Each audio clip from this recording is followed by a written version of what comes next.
Selamat pagi, ketemu lagi dengan sopir anggota.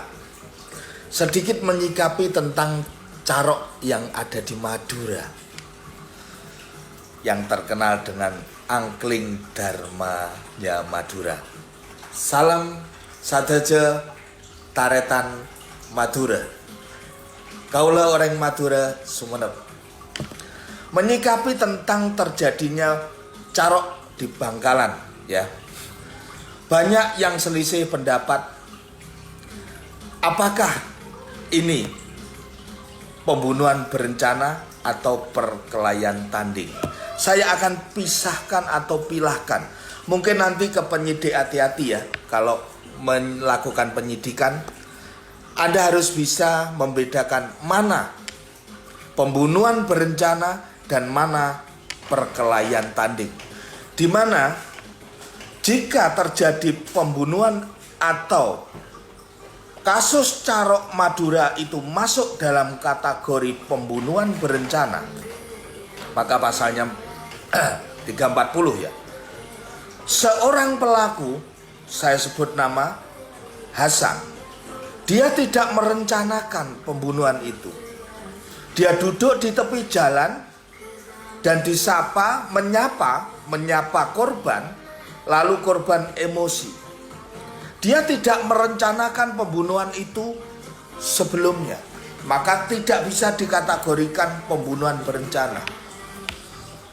Tapi ini akan dijerat di pasal perkelahian tanding, di mana diatur di dalam pasal 182 sampai 186 KUHP.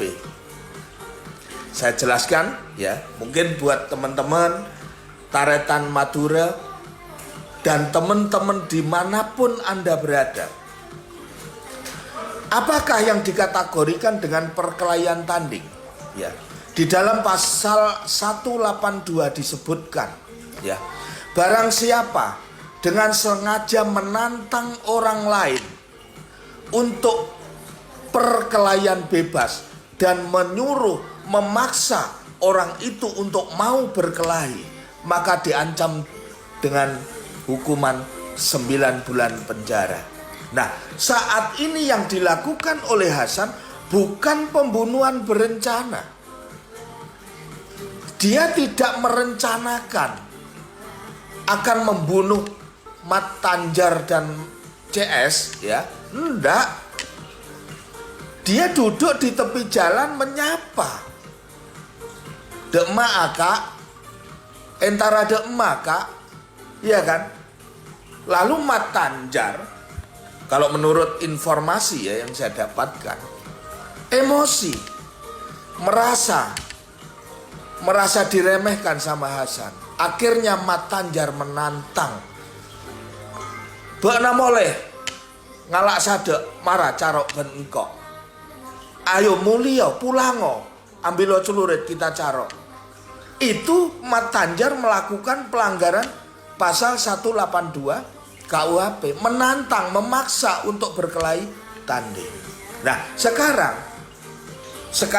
Hasan melanggar pasal 184, di mana di dalam 184 KUHP disebutkan bahwa barang siapa melakukan perkelahian tanding dan menyebabkan luka, ya, luka dilawan, maka diancam 9 bulan penjara. Jika yang pertama ya, ayat 1, ayat 2 disebutkan barang siapa dalam perkelahian tanding itu menyebabkan luka berat, ya, luka berat. Mungkin potong tangannya, mungkin sobek atau cedera seumur hidup, itu diancam 4 tahun penjara. Pasal 2, ayat 2. Ayat 3 disebutkan, barang siapa dalam perkelahian tanding itu mengakibatkan atau menghilangkan, merampas nyawa seseorang, maka diancam hukuman 7 tahun penjara. Jadi teman-teman ya, bisa membedakan, mungkin mohon maaf ya, penyidik harus jeli dan teliti dalam menangani kasus carok Bangkalan Madura. ini perkelahian tanding, bukan pasal 340 atau pembunuhan berencana. Karena awalnya Hasan ini dia tidak merasa punya masalah, ya. Lalu Matanjarnya yang menantang, mulai benah kalak sadekna marah carok bengkok. Dia menantang.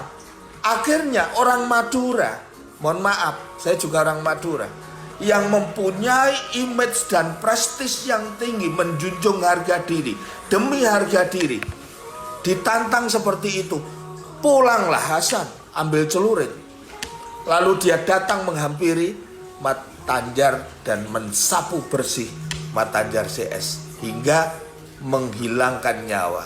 Maka hal ini masuk dalam kategori pasal 184 KUHP, perkelahian tanding yang menyebabkan kematian atau merampas nyawa. Maka diancam hukuman 7 tahun penjara. Ancaman. Ya, jadi tuntutannya 7 tahun penjara. Perkara putusannya nanti berapa itu haknya Bapak Hakim. Tapi mohon maaf, mungkin pihak kepolisian untuk lebih jeli membedakan mana pasal 340 KUHP dan mana pasal 184 KUHP.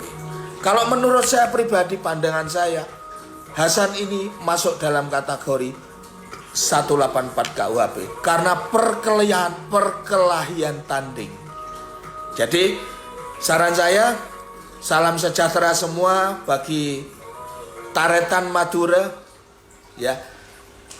Jaga persaudaraan, jaga keharmonisan hidup berlingkungan, ya. Tapi mohon maaf, Monreng Madura bilang tembeng pote mata bengok pote tolang. Daripada saya malu, saya mending mati. Itu orang Madura. Salam orang Madura, salam Taretan Madura sadeja.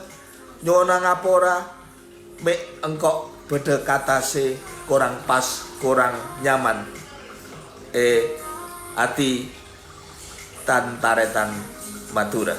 Salam penegakan hukum dari Soperang Kota.